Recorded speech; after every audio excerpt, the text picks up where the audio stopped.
हमारे जो मदनी वसाइल हैं, बदकिस्मती से हम उनसे वो फायदा नहीं उठा पा रहे। जितने हमारे पास हैं वो उनका अगर शुमार लगाएं तो दुनिया में कम मुल्क ऐसे हैं जिनके पास इतने मदनी वसाइल हैं, लेकिन हम उनका फ़ायदा नहीं उठा रहे। हुकूमत को चाहिए कि अपने मदनी वसाइल पर भरपूर तवज्जो दें और उन हमारे जो दरिया समुद्रों के अंदर और पहाड़ों के अंदर अरबों डॉलर के, वैसे हम IMF के पास जा रहे हैं 2 अरब डॉलर के लिए, और अपने अरबों डॉलर हमारे पहाड़ों के नीचे पड़े हैं, उनके लिए हुकूमत कोई इक़दाम नहीं कर रही, ना पिछली हुकूमतों ने किया है। उन पे खुसूसी तवज्जो देनी चाहिए। अगर हम अपने मदनी वसाइल को अपने इस्तेमाल में ले आएँ तो ना हमें किसी से कर्ज लेने की ज़रूरत है, ना किसी IMF के पास जाने की ज़रूरत है, और जो हमारी गुर्बत है, जो हमारे पे कर्ज हैं, हम उस दोनों को एड्रेस करके बेहतर कर सकते हैं अगर इस पर हुकूमत खुसूसी तवज्जो दे, इसके लिए फंड्स रखे और इनको बेहतर करने के लिए इक़दामात करे। उम्मीद है कि ये इस मसले को सीरियस लेंगे और इस पर इक़दामात करेंगे। जनाब स्पीकर, हुकूमत ने एक अच्छा काम किया है कि 30 से 35% तनख्वाह बढ़ाई है और सरकारी मुलाजमीन को बड़ा अच्छा पैकेज दिया है। मैं इस चीज़ का इतराफ़ करता हूँ, लेकिन इसके साथ साथ जो पेंशन वाले हैं, जिनका और कोई इस ज़िंदगी के उस उम्र में कोई ज़रिया माश नहीं है, उनकी पेंशन जो है वो 17.5 बढ़ाई गई है। मैं ये हुकूमत से रिक्वेस्ट करता हूँ कि मेहरबानी करके इसको भी 30% पर ले जाएं, ताकि पेंशन देने वाले लोगों को एक माकूल महंगाई में इजाफा हो सके और उसका फ़ायदा उठा सके। IT सेक्टर को किया गया एड्रेस, अच्छी बात है,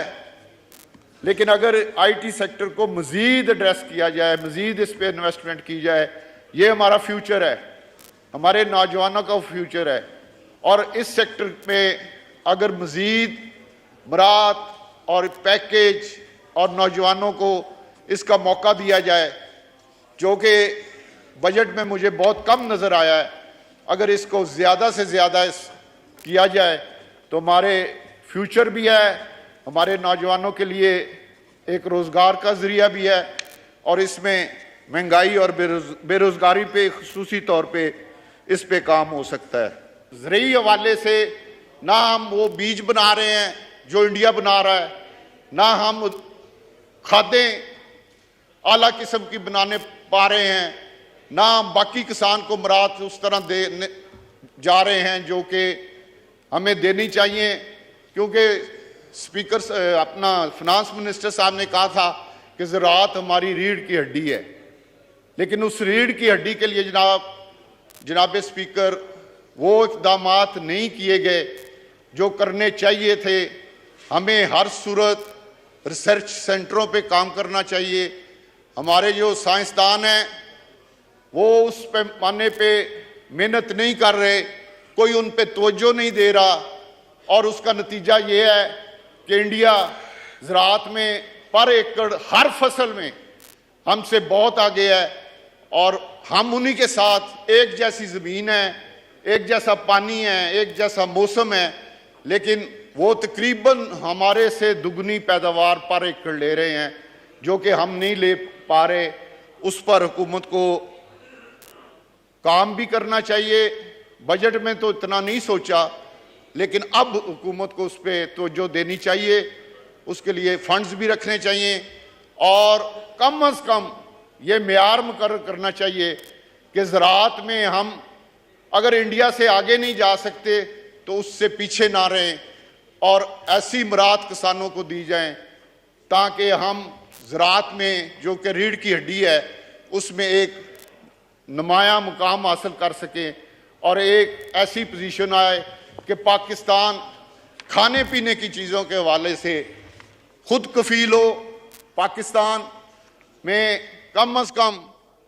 कोई भी खाने पीने की चीज हमें बाहर से ना मंगवानी पड़े। मैं ये मुतालबा करता हूं कि प्राइस कंट्रोल मजिस्ट्रेट का निज़ाम पूरे पाकिस्तान में बहाल किया जाए। दुकानों पे लिस्टें वेजा होती थी प्राइस की,